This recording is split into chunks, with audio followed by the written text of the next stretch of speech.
شعبان کا مہینہ شروع ہو چکا ہے۔ اس سے پہلے رجب کا مہینہ گزرا۔ رجب کا مہینہ بھی بڑا عظیم الشان، بڑا قابل احترام، بڑی عظمتوں اور فضیلتوں والا مہینہ تھا جو گزرا، جس کو قرآن میں حرمت والا، عظمت والا، قابل احترام مہینہ کہا گیا۔ اس سے متعلق کچھ باتیں آپ حضرات کے سامنے عرض بھی کی گئیں کہ رجب کا مہینہ بڑا مبارک مہینہ ہے۔ اس مہینے میں اعمال صالحہ کا اجر و ثواب بڑھا دیا جاتا ہے، نیک کاموں پر ملنے والا اجر بڑھ جاتا ہے۔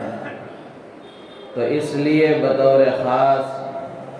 رجب کے مہینے میں اور اسی طرح حرمت والے، عظمت والے مہینوں کے سلسلے میں اللہ تعالیٰ نے بطور خاص حکم دیا فَلَا تَظْلِمُوا فِيهِنَّ أَنفُسَكُمْ، کہ تم ان مہینوں میں بطور خاص میری نافرمانی سے بچو، میری نافرمانی نہ کرو، مجھے ناراض کرنے والے کاموں سے دور رہو، گناہوں سے اپنے آپ کو دور رکھنے کی عادت ڈالو۔ ان 4 مہینوں میں اگر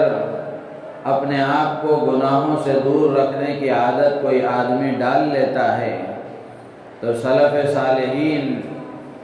اللہ والوں اور بزرگان دین کا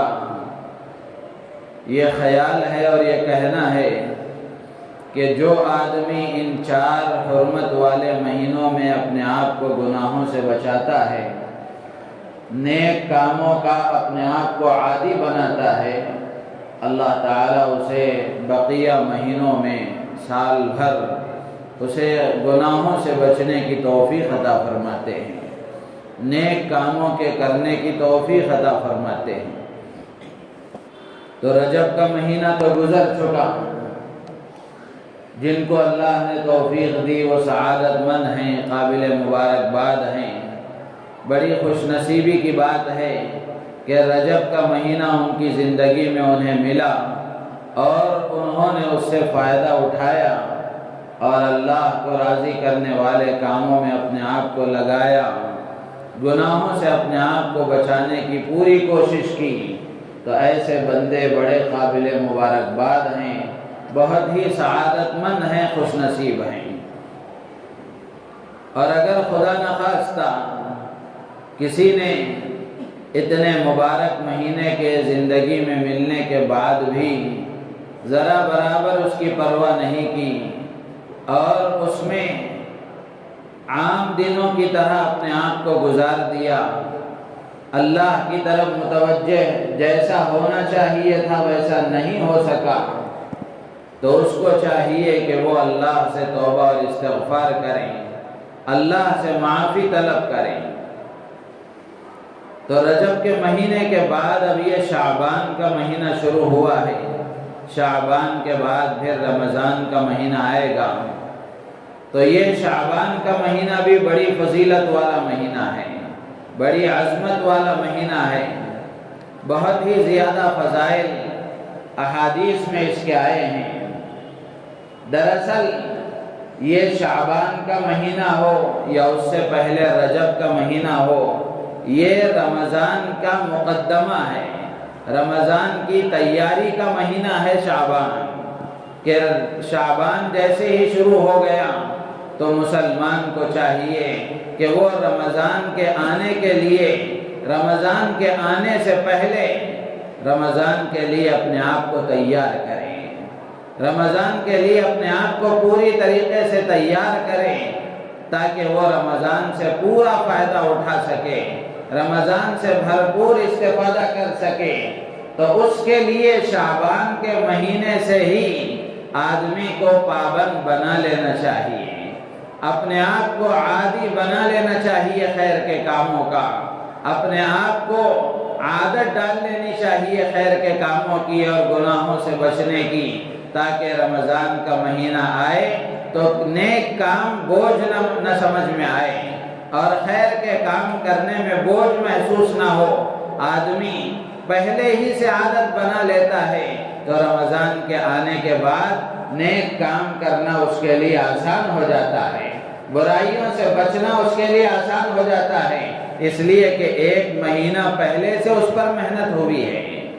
ایک مہینہ پہلے سے اس نے عادت ڈالی ہے، تو اب رمضان شروع ہوگا تو اس کو کوئی دقت نہیں ہوگی، اس کو کوئی پریشانی لاحق نہیں ہوگی۔ تو اس لیے یہ شعبان کا مہینہ رمضان کی تیاری کے حوالے سے بڑا اہم مہینہ ہے اور بڑی فضیلتیں اس کی آئی ہیں۔ شعبان یہ عربی زبان کا لفظ ہے۔ شعبان کو شعبان کیوں کہتے ہیں؟ علامہ ابن حجر اسقلانی رحمۃ اللہ علیہ نے لکھا ہے کہ شعبان کا معنی آتا ہے عربی میں بکھرنا، پھیلنا۔ تو شعبان کے مہینے کو شعبان اس لیے کہا جاتا ہے کہ اس مہینے میں لوگ پانی کی تلاش میں ادھر ادھر پھیل جایا کرتے تھے، منتشر ہو جایا کرتے تھے پانی کی تلاش میں۔ یا پھر دوسری وجہ انہوں نے یہ لکھی ہے کہ شعبان کے مہینے کو شعبان اس لیے کہا جاتا ہے کہ رجب کا مہینہ چونکہ قابل احترام تھا، اس میں جنگ و جدال، قتل و قتال، لڑائی جھگڑے اس سے منع کیا گیا تھا، اس سے بچنے کی تلقین کی گئی تھی، بچنے کا حکم دیا گیا تھا۔ تو زمانہ جاہلیت میں بھی اس کا بڑا لحاظ رکھا جاتا تھا کہ یہ 4 حرمت والے مہینے، ان مہینوں میں لڑائیوں کو بند کر دیا جاتا تھا، جھگڑوں کو بند کر دیا جاتا تھا۔ تو جیسے ہی رجب کا مہینہ ختم ہوتا، اس میں لڑائی جھگڑے بند تھے، تو شعبان کا مہینہ شروع ہوتے ہی وہ لوگ جنگ و جدال اور لڑائی جھگڑوں کے لیے پھیل جایا کرتے تھے۔ تو اس لیے اس کو شعبان کا مہینہ کہا جاتا ہے۔ اور بھی بہت ساری وجوہات علماء نے لکھی ہیں کہ شعبان کے مہینے کو شعبان کیوں کہا جاتا ہے۔ شعبان کے مہینے کے ساتھ عربی میں المعظم کا لفظ لگایا جاتا ہے۔ پورا مہینہ پورا اس کا نام شعبان المعظم، یہ پورا نام ہے اس مہینے کا۔ تو اسی سے سمجھ میں آتا ہے، معظم کا معنی عظمت والا، تو اسی سے سمجھ میں آتا ہے کہ یہ شعبان کا مہینہ بڑا عظمت والا مہینہ ہے، بڑی برکتوں والا مہینہ ہے، اور رمضان سے پہلے چونکہ آیا ہے تو رمضان کی تیاری کی طرف آدمی کو توجہ دلانے والا ہے کہ آنے والا جو مہمان اور رمضان آنے والا ہے، اس سے پہلے اپنے آپ کو اس کے لیے تیار کرو، اس سے پہلے اپنے آپ کو پورے طریقے سے تیار کر لو تاکہ رمضان کے مہینے سے پورا فائدہ اٹھا سکیں۔ تو اس لیے میرے عزیز و دوست و بزرگوں، آج جمعے میں آپ حضرات کے سامنے کچھ کرنے کے کام، کچھ ایسے کام جن کو ہمیں کرنا چاہیے اور شعبان کے مہینے میں اپنے آپ کو ان کی عادت ڈالنا چاہیے تاکہ رمضان سے ہم فائدہ اٹھا سکیں، ایسی کچھ باتیں آپ حضرات کے سامنے عرض کی جائیں گی۔ اللہ تعالیٰ سے دعا فرمائیں کہ اللہ تعالیٰ ہم سب کو ان باتوں پر عمل کی توفیق عطا فرمائے اور شعبان کے مہینے سے فائدہ اٹھانے کی اور رمضان کے مہینے کے لیے اپنے آپ کو تیار کرنے کی اللہ تعالیٰ ہم سب کو، پوری امت مسلمہ کو اس کی توفیق عطا فرمائے۔ تو یہ شعبان کا مہینہ اللہ کے نبی علیہ السلام کے بارے میں آتا ہے کہ شعبان کے مہینے کے بارے میں اللہ کے نبی علیہ السلام کثرت سے روزہ رکھا کرتے تھے، کثرت سے روزہ رکھا کرتے تھے۔ تو سب سے پہلی بات تو یہ ہے کہ جیسے ہی شعبان کا مہینہ شروع ہو تو ایک مسلمان کی ذمہ داری یہ ہے کہ مسلمان اللہ سے دعا مانگے، اللہ سے دعا مانگے۔ دعا میں اللہ سے کیا مانگے کہ اللہ تعالیٰ سے صحت و عافیت مانگے اور عبادتوں کی توفیق مانگے تاکہ اللہ تعالیٰ اسے اتنی صحت عطا فرمائیں، اتنی عافیت عطا فرمائیں کہ وہ صحت و عافیت کے ساتھ عبادتوں میں اپنے آپ کو لگائے رکھے، اور رمضان آئے تو رمضان میں بھی وہ پوری صحت کے ساتھ عبادت کر سکے۔ تو اللہ سے یہ پہلا کام ہے کرنے کا کہ ہر مسلمان کو چاہیے کہ وہ اللہ سے صحت مانگے، عافیت مانگے، عبادتوں کی توفیق مانگے۔ اس لیے کہ بندہ اگر صحت اس کو نہ ہو، بیماریوں میں وہ مبتلا ہو جائے، تو صحت میں جیسے وہ عبادت کر سکتا ہے، بیماریوں میں وہ عبادتیں اس سے نہیں ہو سکتی۔ تو اس لیے یہ پہلا کام ہے کرنے کا کہ اللہ سے صحت مانگی جائے کہ اے اللہ ہم سب کو صحت اور عافیت عطا فرما، تاکہ ہم شعبان میں اپنے آپ کو تیار کر سکیں، عبادتوں میں اپنے آپ کو لگا کر عبادتوں کی عادت ڈال سکیں، عبادتوں کا اپنے آپ کو عادی بنا سکیں، اور رمضان کے لیے اپنے آپ کو تیار کر سکیں، اور پھر رمضان میں بھی صحت و عافیت اللہ سے مانگے، تاکہ رمضان کے مہینے میں بھی صحت و عافیت کے ساتھ وہ پورے رمضان سے فائدہ اٹھا سکیں۔ اور اسی طریقے سے مانگنے کی چیز اللہ سے عبادتوں کی توفیق مانگے، عبادتوں کی توفیق مانگے، اس لیے کہ جب تک اللہ تعالیٰ توفیق نہیں دیں گے کوئی بندہ کچھ کام کر نہیں سکتا۔ اللہ کے چاہے بغیر، اللہ کے توفیق دیے بغیر کوئی بندہ کوئی کام نہیں کر سکتا۔ قرآن میں اللہ نے فرمایا وَمَا تَشَاءُونَ إِلَّا أَن يَشَاءَ اللَّهُ، تم چاہ بھی نہیں سکتے اس وقت تک جب تک اللہ نہ چاہے۔ تو اس لیے اللہ سے مانگنے کی چیز ہے کہ ہم اللہ سے عبادتوں کی توفیق مانگیں، عبادتوں کی توفیق مانگیں، اس لیے کہ بہت سارے گناہ ہم سے ایسے ہو جاتے ہیں، بہت ساری غلطیاں ہم سے ایسی سرزد ہو جاتی ہیں جن گناہوں کی نحوست کی وجہ سے آدمی سے عبادتوں کی توفیق چھین لی جاتی ہے۔ اللہ تعالیٰ دولت نہیں چھینتے، اللہ تعالیٰ اس کا عہدہ نہیں چھینتے، بلکہ اللہ تعالیٰ سجدوں کا سرور چھین لیتے ہیں، تلاوت کی حلاوت کو چھین لیتے ہیں، عبادتوں کی توفیق کو چھین لیتے ہیں، اور یہ گناہوں پر ملنے والی سب سے بڑی سزا ہے، گناہوں پر ملنے والی سب سے بڑی سزا ہے۔ عموماً ہوتا یہ ہے کہ آدمی گناہ پر گناہ کرتا جا رہا ہے،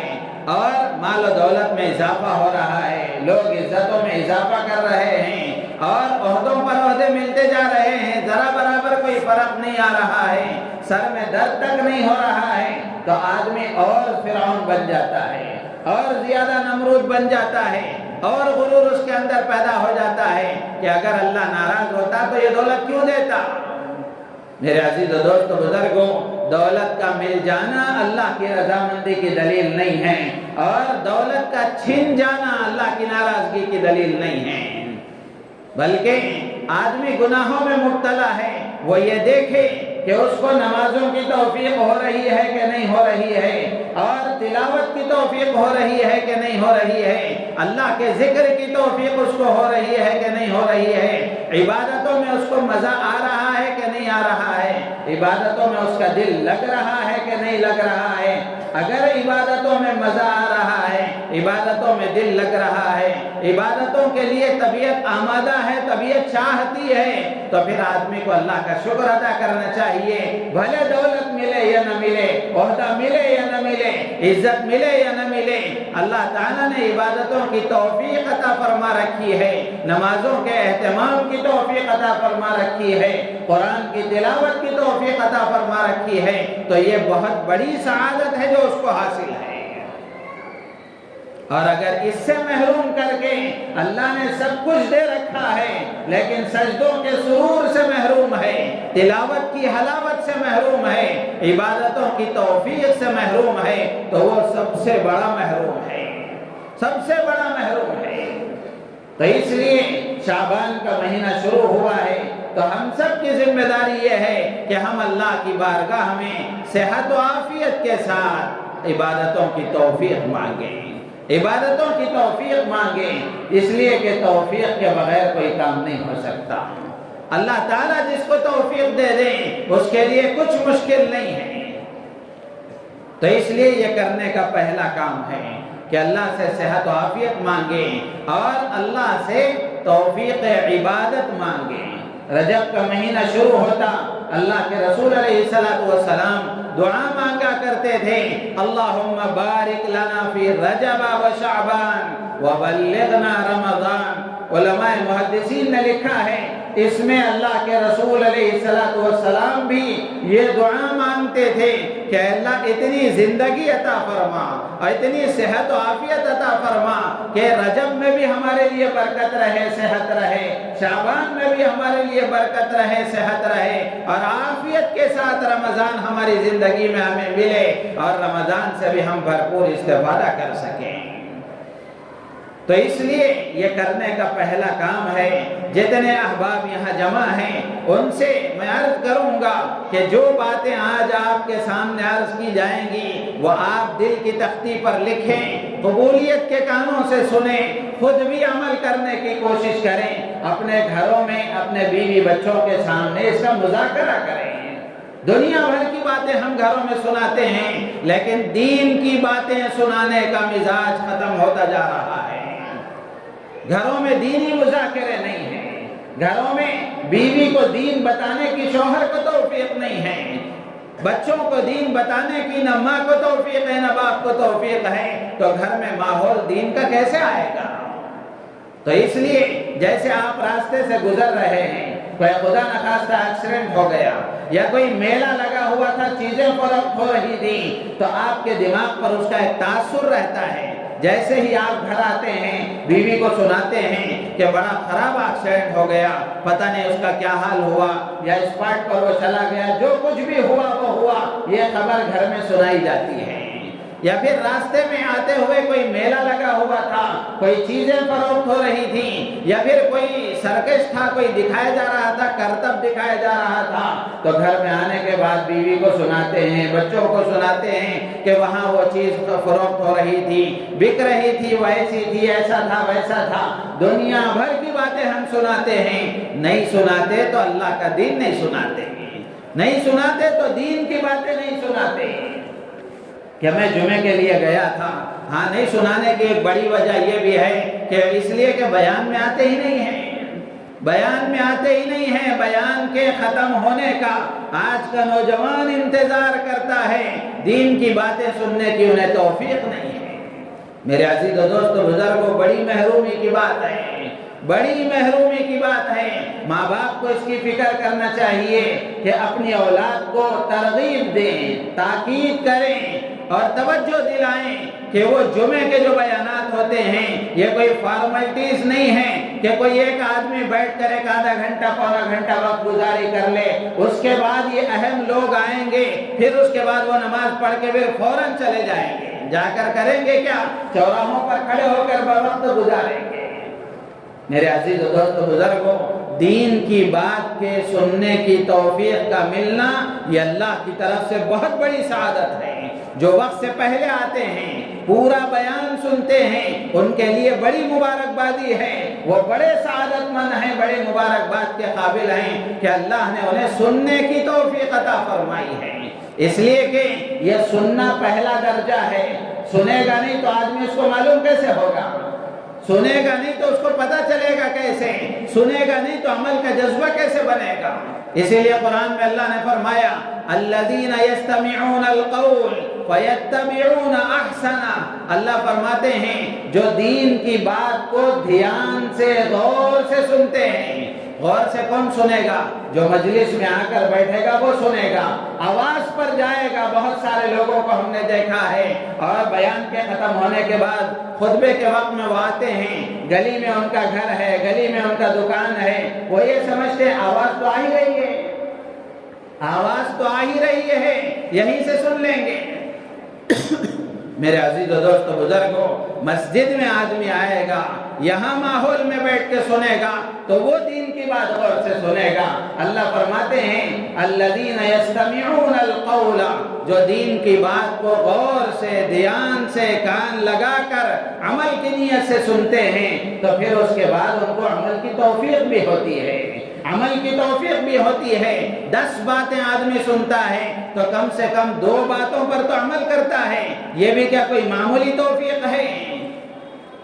اللہ فرماتے ہیں جو دین کی بات غور سے سنتے ہیں فَيَتَّبِعُونَ أَحْسَنَ، اور پھر اچھے طریقے سے اس پر عمل کرتے ہیں۔ اللہ نے بشارت دی ہے ان لوگوں کو أُولَئِكَ الَّذِينَ هَدَاهُمُ اللَّهُ، یہ وہ لوگ ہیں جو اللہ کی طرف سے ہدایت یافتہ ہیں۔ اللہ نے ان کو ہدایت عطا فرمائی ہے۔ تو اب آپ اس کے پس منظر میں رکھ کر ان لوگوں کو سوچیں جو خطبے کے وقت میں آتے ہیں، کسی مجبوری سے آتے ہیں، وہ الگ بات ہے، لیکن جن کا معمول ہی ہے بیان کے بعد آنا، جن کا معمول ہی ہے خطبے کے وقت میں آنا، یا جن کا معمول ہی ہے بیان نہ سننا، ان کے بارے میں اب آپ حضرات خود فیصلہ فرما لیں۔ اللہ فرماتے ہیں جو سنتے ہیں عمل کرتے ہیں یہ اللہ کی طرف سے ہدایت یافتہ ہیں، اور اللہ فرماتے ہیں وَأُولَئِكَ هُمْ أُولُو الْأَلْبَابِ، اللہ فرماتے ہیں یہ عقل والے ہیں، یہ عقل مند ہیں۔ آج کا نوجوان یہ سوچتا ہے کہ یہ جو پہلے جا کر بیٹھ کر بیان سنتے ہیں یہ عقل مند نہیں ہے، میں عقل مند ہوں کہ جیسے ہی بیان ختم ہوتا ہے فوراً جاتا ہوں، ایک 10 منٹ مسجد میں گزار کر فوراً نکل کر کے آ جاتا ہوں، مجھ سے بڑا کوئی عقل مند نہیں ہے۔ میرے عزیز و دوست بزرگوں، محرومی کی بات ہے،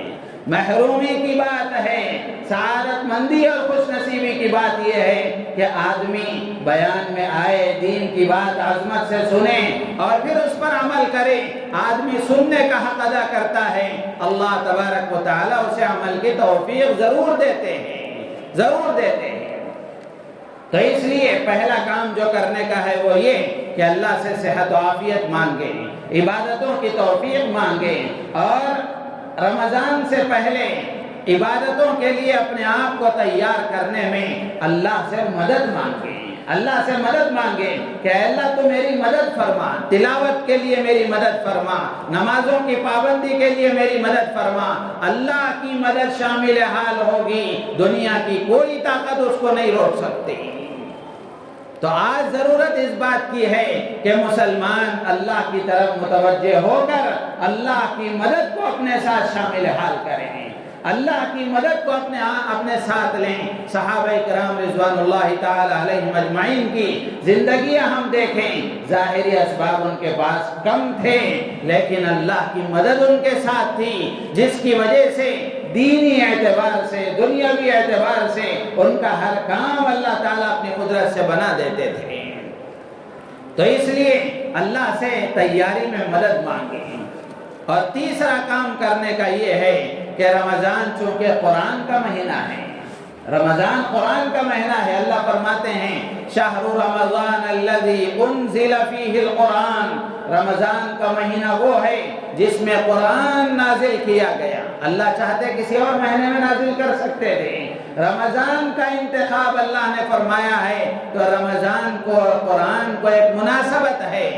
ایک مناسبت ہے۔ تو اس لیے اس وقت کرنے کا ایک کام یہ ہے کہ ہم ابھی سے روزانہ 20 منٹ، 25 منٹ، آدھا گھنٹہ، 15 منٹ حسب توفیق روزانہ ابھی سے قرآن کی تلاوت کی عادت ڈالیں۔ اس کا اچھا طریقہ یہ ہے کہ آپ نماز کے لیے آئے ہیں تو نماز کے لیے آپ 15-20 منٹ وقت فارغ کر کے آئے ہیں، کچھ اور 10-15-20 منٹ وقت بڑھا کر کے نماز کے بعد بیٹھ کر تلاوت کریں۔ یا دن بھر آپ مصروف ہیں اور اس وقت میں نہیں ہو سکتا تو رات میں جب آپ گھر پہنچیں تو گھر میں بیٹھ کر کے کھانے سے پہلے یا کھانے کے بعد میں 15-20 منٹ قرآن کی تلاوت کریں، تاکہ ابھی سے اس کی عادت بنے،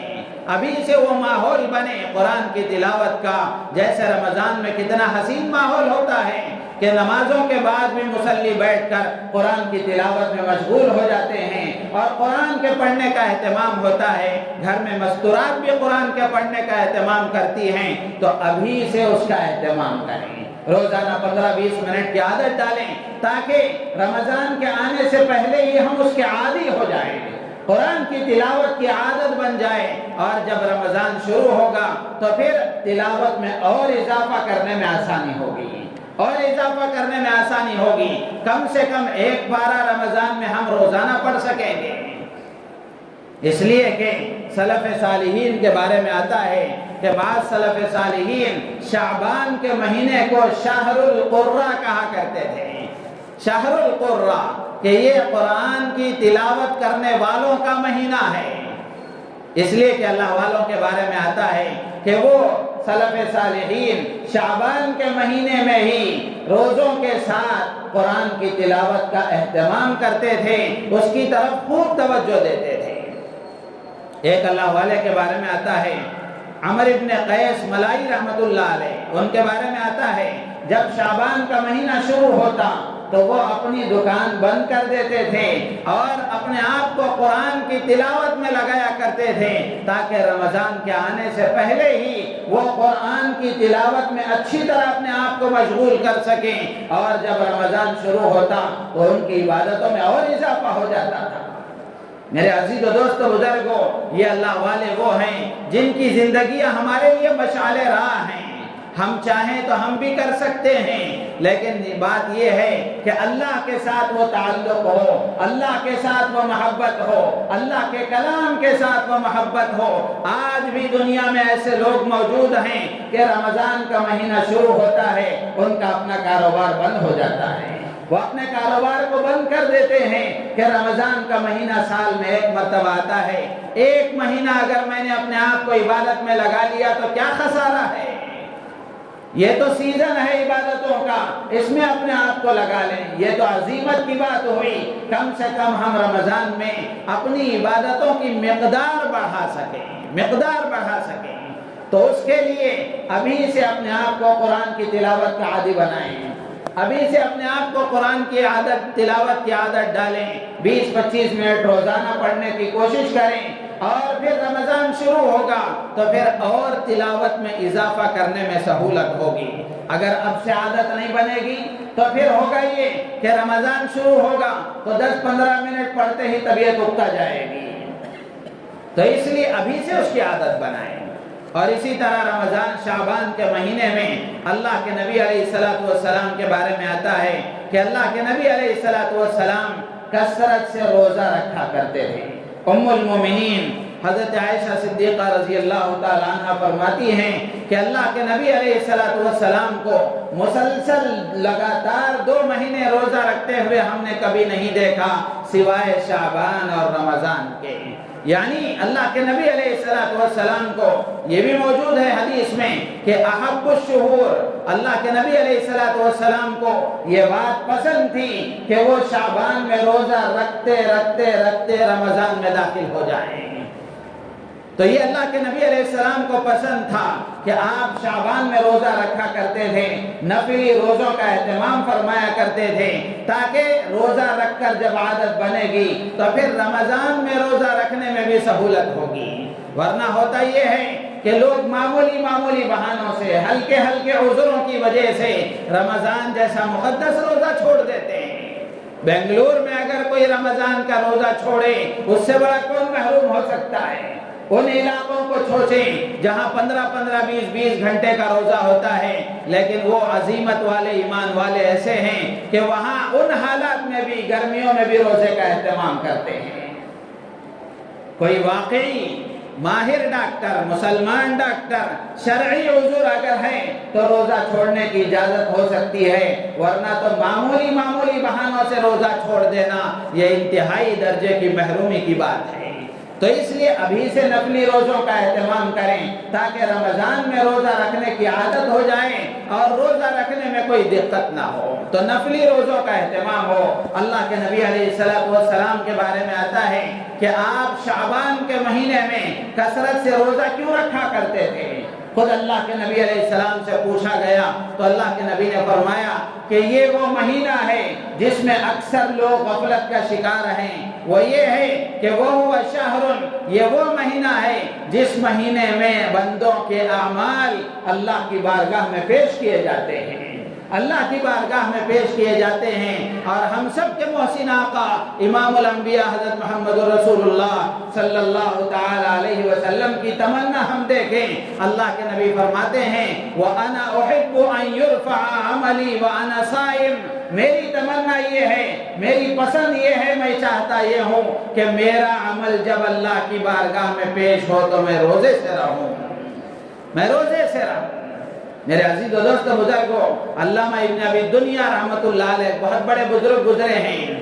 بڑی کتابیں انہوں نے لکھی ہیں۔ ایک کتاب انہوں نے لکھی ہے کتاب المتمنین، وہ عربی کتاب ہے، اس کا اردو میں ترجمہ کیا ہے۔ اس میں اکابر کی، اسلاف کی، صحابہ کی تمنائیں کیا تھیں، مستقل اس پر ایک کتاب لکھی ہوئی ہے کہ اللہ والوں کی تمنائیں کیسی تھیں۔ وہ بھی ایک مستقل باب ہے کہ ان کی تمناؤں کو دیکھیں اور ہماری تمناؤں کو دیکھیں، زمین آسمان کا فرق ہے۔ اللہ کے نبی کی تمنا اور چاہت یہ ہے، اللہ کے نبی یہ چاہتے ہیں کہ میرا عمل جب اللہ کی بارگاہ میں پیش کیا جائے تو میں روزے سے رہوں۔ تو اس لیے کرنے کا ایک کام یہ ہے کہ نفلی روزوں کا اہتمام ہو، اور اسی طریقے سے بہت سارے لوگوں کے کسی عذر کی وجہ سے یا نادانی اور غفلت کی وجہ سے یا جان بوجھ کر بھی رمضان میں کچھ روزے چھوٹ جاتے ہیں۔ عورتوں کے تو یقیناً چھوٹ جاتے ہیں عذر کی وجہ سے، ان کے ایام کی وجہ سے۔ ام المومنین حضرت عائشہ صدیقہ رضی اللہ تعالی عنہ فرماتی ہیں کہ رمضان سے پہلے شعبان کا مہینہ آتا تو میرے جو چھوٹے ہوئے روزے ہوتے تھے وہ شعبان کے مہینے میں اس کی قضا کر لیا کرتی تھی۔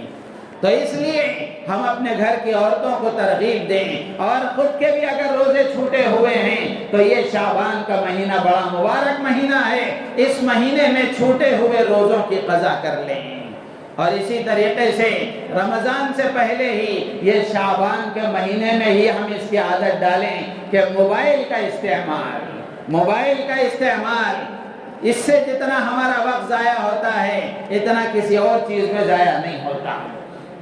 تو اس لیے رمضان کے آنے سے پہلے ہی ابھی سے عادت ڈالیں کہ موبائل کی جو فضولیات ہیں، لغویات ہیں اور بیکار کا اس میں وقت ضائع کرنا ہے، اس سے اپنے آپ کو دور رکھیں۔ ابھی سے اس کی عادت ڈالیں کہ ضروری وقت اس میں لگانا ہے، اور جتنی ضرورت ہے اتنا وقت اس میں لگانا ہے۔ اس میں جو وقت لگتا تھا وہ وقت اللہ کی عبادت میں اپنے آپ کو لگانا ہے، اس کی عادت ڈالنا ہے۔ اس طرح اگر ہم نے اپنے آپ کو تیار کر لیا اور اس مہینے میں ان کاموں کی اپنے آپ کو عادی بنا لیا اور عادت ڈال لی، اللہ کی ذات عالی سے امید ہے کہ رمضان کا مہینہ جب آئے گا تو رمضان کا مہینہ عبادتوں سے بھرپور رہے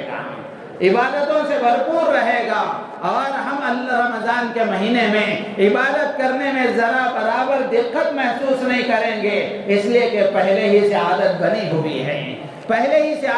ہوئی ہے، اور پھر رمضان صحیح طریقے سے گزرے گا اور رمضان عبادتوں کی توفیق کے ساتھ گزرے گا۔ تو علماء نے فرمایا ہے کہ رمضان آدمی کا جیسا گزرتا ہے سال بھر ویسا گزرتا ہے۔ رمضان اگر عبادتوں کی توفیق کے ساتھ، اللہ کے دھیان کے ساتھ، نمازوں کے اہتمام کے ساتھ، تلاوت کی توفیق کے ساتھ، اللہ کے ذکر کے اہتمام کے ساتھ اگر گزرتا ہے تو سال بھر اللہ تعالیٰ ان کاموں کی اسے توفیق دیتے ہیں۔ گناہوں سے بچنے کے اہتمام کے ساتھ اگر گزرتا ہے تو سال بھر گناہوں سے بچنے کی اللہ تعالیٰ استعداد اس کے اندر پیدا فرماتے ہیں۔ تو اس لیے ابھی سے ہم اس کی کوشش کریں۔ علماء نے فرمایا کہ رجب کا جو مہینہ ہے یہ مہینہ بیج بونے کا ہے، اور شعبان کا جو مہینہ ہے وہ کھیت کو سیراب کرنے کا، پانی دینے کا مہینہ ہے، اور رمضان کا مہینہ فصل کاٹنے کا ہے۔ فصل وہ کاٹے گا جو بیج بویا ہوگا اور سیراب کیا ہوگا۔ اگر بیج ہی اس نے نہیں بویا ہے اور سیراب بھی اس نے نہیں کیا ہے تو وہ کیسے فصل کاٹ سکے گا؟ ہم یہ چاہتے ہیں کہ بیج بھی نہ بوئیں، سیراب بھی نہ کریں اور ڈائریکٹ فصل تیار ہو جائے ہم کاٹ لیں، یہ تو ناممکن بات ہے۔ تو اس لیے رجب کا مہینہ جیسا تیسا گزر چکا، شعبان کا مہینہ شروع ہوا ہے، تو اس مہینے کو ہم ان عادتوں کے ساتھ، عبادتوں کی توفیق کے ساتھ اور اپنے آپ کو عبادتوں کا عادی بناتے ہوئے اگر گزاریں گے، اللہ کی ذات عالی سے امید ہے کہ رمضان کا مہینہ بھی صحیح گزرے گا۔ اللہ تعالیٰ سے دعا ہے اللہ تعالیٰ ہم سب کو ان باتوں پر عمل کی توفیق عطا فرمائے، ہماری نیتوں میں اخلاص پیدا فرمائے، اور شعبان کے مہینے میں رمضان کی تیاری کے حوالے سے جو کرنے کے کام عرض کیے گئے ہیں اللہ تعالیٰ مجھے آپ کو پوری امت کو اس کی توفیق عطا فرمائے۔ وآمین وآخر دعوانا الحمدللہ رب العالمین۔